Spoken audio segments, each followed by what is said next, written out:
ঢাকার ধামরায়ে কুশারবাজার বণিক সমিতির নবনির্বাচিত প্রতিনিধিদের শপথ গ্রহণ ও দায়িত্ব গ্রহণ অনুষ্ঠান অনুষ্ঠিত হয়েছে।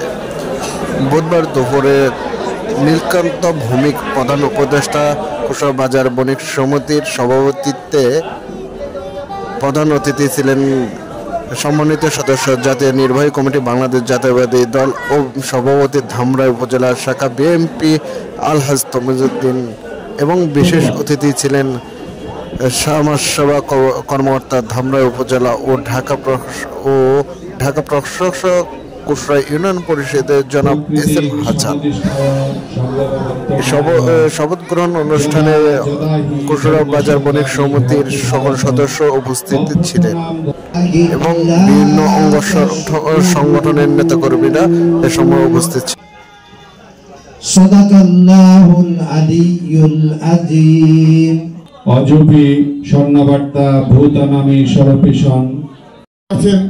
এই যে পথ চলা আমাদের, বিশেষ করে আমার রাজনৈতিক জীবনের প্রথম দিক থেকে, সেই 1990 সাল যখন প্রথম উপজেলা নির্বাচনে স্বতন্ত্র আমি দাঁড়াই, তখন থেকেই আমি ফিল করি এই ধামরাইয়ের মাটিতে জামাতে ইসলাম এবং বিএনপি এদের মধ্যে, আমাদের মধ্যে যে একটা সৌহার্দ্যপূর্ণ সম্পর্ক, একে অপরের পরিবারের মানুষ হিসাবে 90 সাল থেকে আজকে পর্যন্ত অন্তত আমি চলে আসতে চেষ্টা করেছি, আমি চলে এসেছি।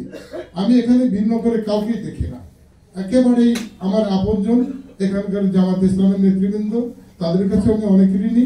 কারণ আমার নির্বাচনগুলো তারা সার্বিকভাবে দায়িত্ব নিয়ে আমার এই নির্বাচনটি করেছে এবং প্রথম সারির লাইনে যারা থাকে, আসুন আমরা মিলেমিশে এই ধামরাইতে যে ছোটখাটো আছে, এই যে মানে আমরা বাংলা ভাষায় বলি চ্যাংটাকে বলি না, এই চ্যাংটাকে যেন চরিত্র নাই, কখন কোন দিকে যায়, কোন দিকে লাভ দেয়, কি করে না করে আপনারা সকলেই চিনেন। আমার অনুরোধ হবে এই ধামরাইটাকে আমরা যেহেতু একটা সুন্দর ধামরাই রাখতে চাই, করতে চাই, অবশ্যই আমরা এবং আপনারা যদি মিলেমিশে দাঁড়াই, জাতীয় নির্বাচন যখন হবে তখন সেটা এবার নিশ্চয়ই আশা করি সবাই একটি সুন্দর নির্বাচন হবে, এই খুচরো বাজারের মতো নির্বাচন হবে। যার যার পছন্দ মতো ভোট দিবে, যাকে ভালো লাগবে তাকে ভোট দিবে। অবশ্যই ধামরাইয়ের মানুষ ভুল করবে না, তারা যোগ্যতর ব্যক্তিকে ভোট দিবে। এবং আমরা এবং জামাত ইসলাম, বিএনপি এবং জামাত ইসলাম, আমরা চাচ্ছিও সেটা, যে ভালো লোককে ভোট দেন, যোগ্য লোককে আপনারা ক্ষমতায় নিয়ে আসেন, পার্লামেন্টে নিয়ে আসেন। সেই পরিবেশটা কিন্তু আল্লাহ তাআলা আমাদেরকে দিয়েছেন। এই যে বৈষম্য বিরোধী ছাত্র জনতার মাওলানা ফানসুরনা আলাল কওমিল কাফিরিন, ফানসুরনা আলাল কওমিজ জালিমিন, ফানসুরনা আলাল কওমিল মুনাফিকিন। আয় রব্বুল আলামিন, আমরা কতিপয় বান্দা বান্দি তোমার শাহী দরবার হাত তুলে আল্লাহ আমাদের জীবনের সমস্ত গুনাহ